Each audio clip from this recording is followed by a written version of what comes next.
This is my new storage cabinet for my SawStop table saw. I've wanted to make use of this space for years, but was essentially stuck in paralysis by analysis mode, especially when I installed the floating overarm dust collection system.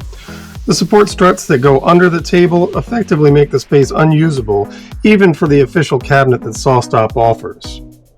Last spring, Mark Spagnuolo released a project in the Wood Whisperer Guild that was the kick in the pants I needed to get this going. There's nothing groundbreaking about the design, but the plans are solid and the video series well produced, as always. I suggest you go check it out, and if you're one of the first 100 to use the code GrainDoctor, you will get 0% off. His project did not address the overarm support issue, but I knew I could figure it out when I got to it. The build was fairly straightforward, and it went off smoothly, aside from setting off the brake on my SawStop for the first time ever.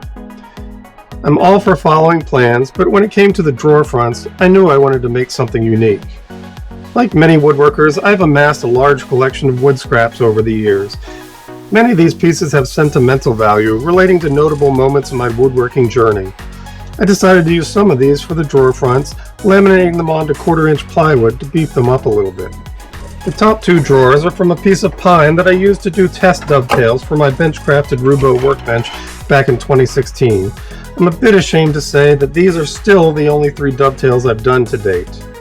I glued the pins and the tails, resawed the assembly in order to get the 2 fronts, then did a 45-degree scarf cut in order to get them to the correct width.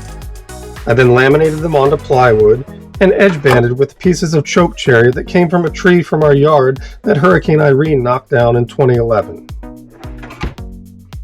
The third drawer uses a large offcut from my inclined Twin Turbo Vise. I had drilled partway through this piece before I realized I didn't need to, and fortunately I was able to hide these holes when I laminated it onto the plywood. The width of the piece wasn't enough to cover the entire face of the drawer, so I ended up adding epoxy stabilized pieces of the Hurricane Irene chokecherry.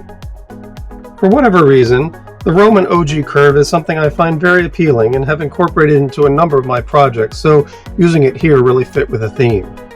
The bottom 3 drawers are from a spalted poplar log that I had salvaged from my sister's yard in Pennsylvania nearly 15 years ago. At the time, I milled it on my bandsaw and ended up using some of the wood for picture frames, but these pieces here were a bit thin for most uses. That problem was once again solved with my plywood lamination technique. To hide the plywood backing board, I was able to make thin edge banding out of the chokecherry, which I then glued and brad nailed into place. As is often the case, the real payoff came with the finish application. A few coats of shellac really made everything pop.